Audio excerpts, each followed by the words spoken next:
so beautiful. I've been working out here. Let me tell you what I've been doing. Hi, it's Robbie from Southern California. I'm in the garden. I'm sweaty. I'm wet. I'm wet because it's been raining on me. Now the sun's coming out. I've decided to come out here and I'm going to try to do something like every day. I want to go in and have breakfast, but I want to do something like come out, have coffee, and maybe get to one tote, one container, one area, and do anything. I don't care if it's cutting 10 leaves off a plant that don't belong there. So I'll show you what I've done. I'm working out right now in the chair garden, though behind me, I've been trimming my turmeric because that's dying back. So I took all the yellowing leaves and I put it in a container so the leaves will break down, because when I'm making a soil for the spring, or if I want to use now. Let me turn you around and show you exactly what I've been doing, because this has been really good. It's good therapy. And just sometimes sitting with the scissors. Let me show you the scissors. Let me switch hands for a minute. This is a plain old scissors. I got it at a dollar store. It's stainless steel and it's really nice, and it's orange. Orange because, well, can you see it? You can see it.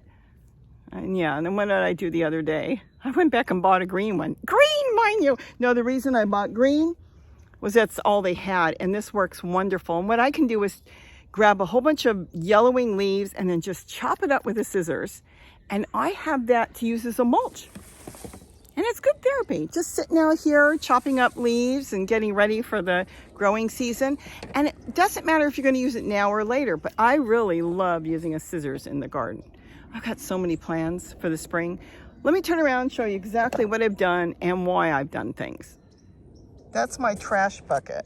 See, I'm collecting yarn, cardboard. These are those corners I used to make. Though you still can make them and they cost you nothing to make them, I'm trying to get them off. Let's walk over here.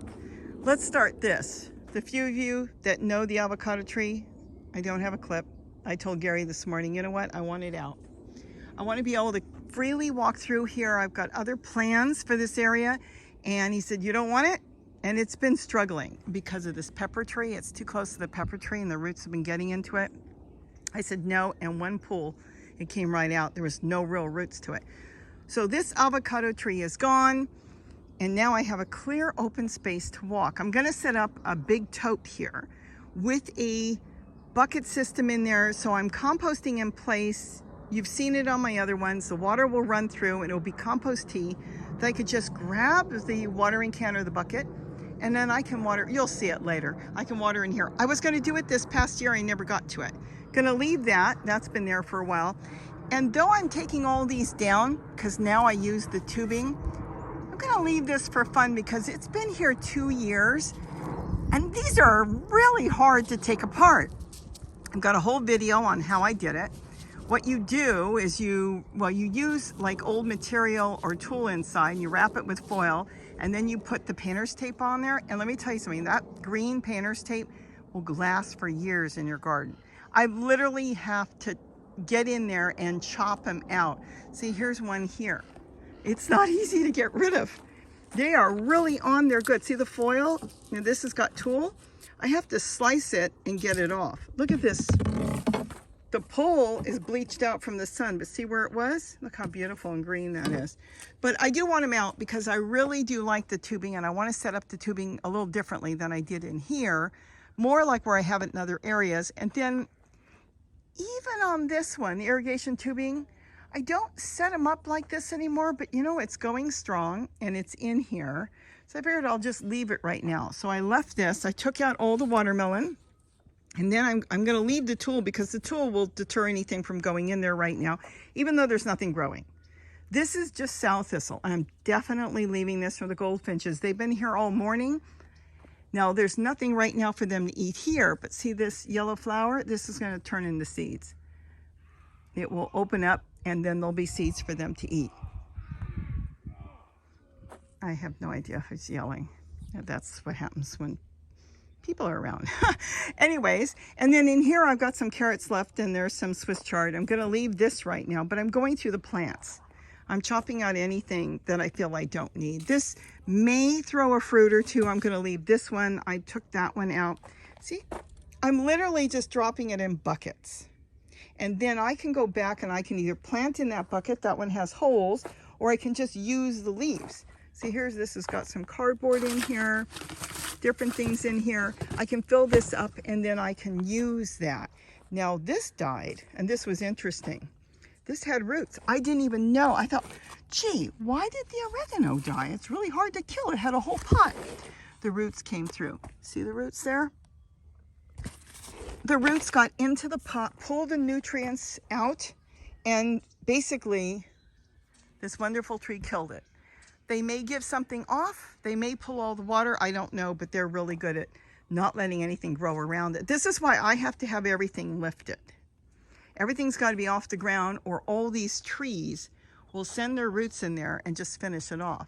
I love trees. I don't want to take the trees out, but if you think about it, a lot of places, farms, don't have a lot of trees, and that's why. And so if you want to live with something you like, even though it may be causing an issue, you've got to come up with different ways. And that's why I've done the chairs. I have gophers, nightmare to get rid of. I have squirrels. Though occasionally a squirrel might get on a chair, they generally don't. You got dogs. Dogs lift their leg. No dogs are going to be doing anything on my garden. And the biggest thing too are the trees. I have trees. Look how massive this tree is. This needs a lot of water. Plus there's trees all over here. They all need water. And so they send their roots where they can get water. Now, if they want to catch the water that's falling down out of the totes, that's perfectly fine. But I don't want them in my totes, in my raised beds, in my buckets, anywhere I'm growing. So I've got to get them off the ground. Fabric. A lot of times when you have fabric, let's say pots that are made out of any type of fabric like that, if they can send their hairline roots through the fabric out, then the trees can send their hairline roots in. And once they send it into the fabric, then they'll swell and they'll tear through. That's the same thing on raised beds than when you put a liner in. I can put raised beds all through here. I have room, the ones they make out of wood or stainless steel. But here's the issue. If the roots can get out, then roots can get in. And if you line it with plastic, how's it going to drain? It's not a pond. Ponds are lined in plastic, so the trees can't get to the ponds. But if you've got something lined in something and you have to have drainage, the moment you have drainage and you have trees, that's when you will have roots. Now, a couple of you have came to me and said, I had a beautiful garden growing. Not just, plants, food plants, but other stuff. And then all of a sudden, within 2 years, everything started to die. They couldn't figure out why. Why? I'm feeding it, I'm watering it, and my plants are dying. I said, dig around in your flower bed and see if you've got roots that don't belong to your plants. And that's what happens with totes and containers and raised beds and any vessel you grow in. If the plants can send their roots out, then other trees and things can send their roots in. And sure enough, they came back to me, a whole bunch of you guys, and said, yes, we have tree roots. That's when you have to really start thinking about it. There's a lot of ways around it. You could dig a trench all the way around your beds and drop something in there about 12 inches deep at least, because normally these trees are sending more of a surface type root. I'm saying normally because it's not always. And it's closer to the surface. It's under the surface. No tree that I've got here can grow on top. When the roots get on top, they harden up. But if they go just underneath, like an inch, and if they can do that, that's when they're sending the roots out. So if you have a trench, Gary has trenched some of his beds in his garden, then they hit the trench where you put plastic, cement, whatever, stainless steel or steel, which does break down, wood, which does break down, but they hit it and then they have to try to go down. If they can go, more than 12 inches, then they're going to go down and they're going to go up. So dealing with trees, certain trees, ficus trees are bad, pepper trees are bad. There's certain trees that really, and we have a lot of pepper trees, and we have ficus trees, and those are the ones that really can get into places. Some of you know how in the city your trees get into your plumbing. They find the smallest little area where they go, oh, there's water there, and they work the pipes and they can get in. Well, that's what they do to the totes. So what I'm doing here is cleaning. I'm going to go through and decide here what I'm going to keep and what I'm not going to keep. For now, I'll probably get rid of the wooden stakes. I want to have more of a fresh start. I still want to plant in here probably zucchini and watermelon. I might keep the celery right now because it's going so beautiful. Well, at this moment, I'm not going to pull too much out. Anything that's struggling, anything I don't need will go out.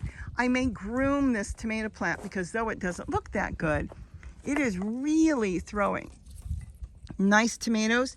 So I'll probably groom this up. Then I've got a cutting in there of a geranium. It's in a pot. I'll move that somewhere else and then I'll step back and I'll analyze what I'm going to do. But right now, my main goal is to continue to get all the stakes out because I want to start fresh. Boy, it's amazing. What is this going to go on? 3 years? But I don't want that. I love the tubing. The tubing is like a puzzle. I can just move it any way I want. I love the tubing. So I'm going to step back and I'm going to take out some of the soil, especially where these containers drain. I want free drainage. That's important. And everything I put in there in the past 2 years is all broke down. There's nothing left. I'm trying to see if I have a shovel. I don't even know what happened to my shovel I was using. But there's absolutely nothing left. It's just soil. See? It's all broke down. So I want to remove from here. This is where the drainage hole is. Probably half of it. Take that soil out and then stuff all these leaves that I'm collecting in that area. This will, I could do the whole thing if I want to just pick it up and tip it, but I don't think I want to pick these up. They've been here now a couple years, so I think I'm just going to leave them. Clear out with a shovel. I'll bring my wheelbarrow over here. Take out about half. So anything that gets in there will go flowing this way to the hole and drain out because it'll have the leaves, and then that will bring the earthworms. Remember, I told you that once all this breaks down and you don't have any matter in there, you're not going to have earthworms. There's no food for them. They need this. They need green matter in there, and they need it fluffy because they breathe as well. They need the soil not to be compacted into muck, but something that they can go through, and they aerate and fix soil as well. But you've got to give them a chance by having the soil good, which means the leaves mixed in with a little bit of this. Just mix it up, and that's what I'm going to do. So I'm going to clear this out, take part of it out when I'm ready, not right now because I'm going to see if I'll get any more squash off of that. And I can probably do all this in a day once I groom everything and decide what's coming out and what is staying in. And then the bottom this year, I want to get more pots. And now I realize I'm having a major root problem, even on the bottom, because they're sending their roots into everything. So I may put the holes sideways, or the other thing, it's very simple, would be once a week to pull. See the roots down there? Pull the pots and keep an eye on them, which is giving me extra work, but that's why some of the celery died. See the roots? This is not celery roots. See how fine the roots can be? That's what I'm saying. They start off real fine like hair, and then they get bigger and bigger and they swell up once they're in the pot, and that's when they suck everything out. So I'm going to have to maybe move it. I could put them on a brick. That's another option because the roots can't go up and into the pot. All they can do is come through the holes that are under the soil, in other words. So there are ways of fixing that, but I'm probably going to catch a lot of this water because I'm not changing the style of it, and have things growing, whether it's garlic chives, geraniums, celery, something, and it'll be kind of a double duty on here. But I am going to kind of keep coming out here every couple days, go through, pick the yellowing leaves. That's what I've been doing. And none of this gets thrown out. Just put in the buckets. If any of my buckets don't have holes and turns into muck, it's okay. You still can dump it in as you're working. But preferably, you want everything to drain, and don't worry if the leaves turn brown. Later on, you can mix in some green leaves, and then when I'm ready to plant, I may or may not put an inch of fresh potting soil on the top. I'll see my mood. I'll see how far down it goes. See how far they drop? See how this is high because I did this new last year. This year, I should say. And this is, like I said, I'm leaving that. This is just some red roselle. And then here, see they drop? You would think, wow, that's a small tote. How do you grow all this squash and watermelon in there? Well, it's even less than that. I'm only growing up to there because it drops. I don't go all the way to the top. There's no reason. And I have found by leaving a good amount of inches on the top, it gives the plant really good protection, whether it's spring, summer, or winter, around the base. It doesn't get the wind, the draft, and they grow really good. Hey, it works. Go back and look at my videos. So I think I'm done for today. Like I said, I'm pacing myself, coming out here every couple days, working around here, collecting things, throwing things out. This goes in the trash, no doubt. This is all just stuff that collected around the yard I don't want. And then pretty soon, maybe in about a month, I may, see what I did here? Just chopped it up with the scissors and just put it on top right now for a mulch. But in about a month, I'll probably come here and think about, let's see, January? Yeah, think about if I'm gonna tip these or leave these. If I decide I wanna leave them and it's cold, I could throw a tarp over these as long as they don't get waterlogged. Because right now, see how this soil is? This is okay. They could live in this all winter. But if it gets really too wet, then it could rot. And I don't want to lose my turmeric. So we'll decide in a month or so what we're going to do. You can see the leaves are slowly dying back because it's the wrong time of the year for turmeric.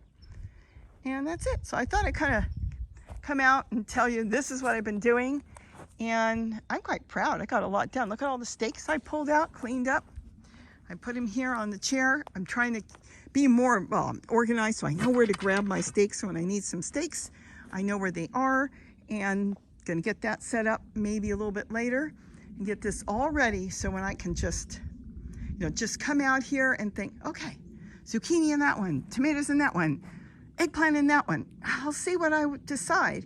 And then the beans are going really good. But this I am gonna leave too. I got a tomato plant coming up inside my pitcher. Oh, let me tell you something. I went to Dollar Tree the other day and they got in the super big pitchers. Normally those are like $3 and they had them for $1.25, so I bought 7. No particular reason, I just bought 7 and they're big. And again, you know my pitchers. Let me move this. The reason I love the pitchers is I can compost in there. I can't even get in there. And all I have to do is put stuff in there and this just drops down. There's no twisting, no turning. Go watch that video. But I saw tomatoes this morning growing in there and I thought, I might leave it for fun. I don't know even what kind of tomato it is. I'm not really feeding anything right now. I'm waiting for these beans to dry. These are the purple ones. And then I'll collect them and I'll trim them back and see if they come back because the scarlet runners, they're in here and the root stock doesn't die on scarlet runners. So if it doesn't rot out, it doesn't get too wet and it drains well, they'll come back in the spring. Some, beans like green beans, peas, they don't do that, but scarlet runners do. So I'll see if the purple ones do too. Okay, so that was fun. I think now I've done enough.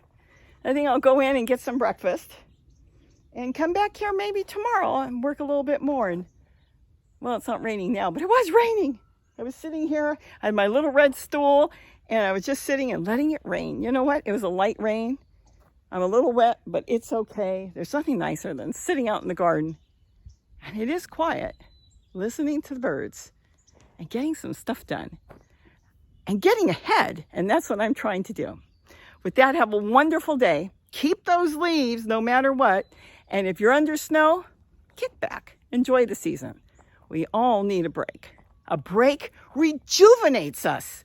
If you work and work and work, you're too tired. But when you take that break, and then all of a sudden you're ready, and when you're ready, you'll go like gangbusters. I know about that. With that, have a great day, and don't forget to eat what you grow. Bye-bye.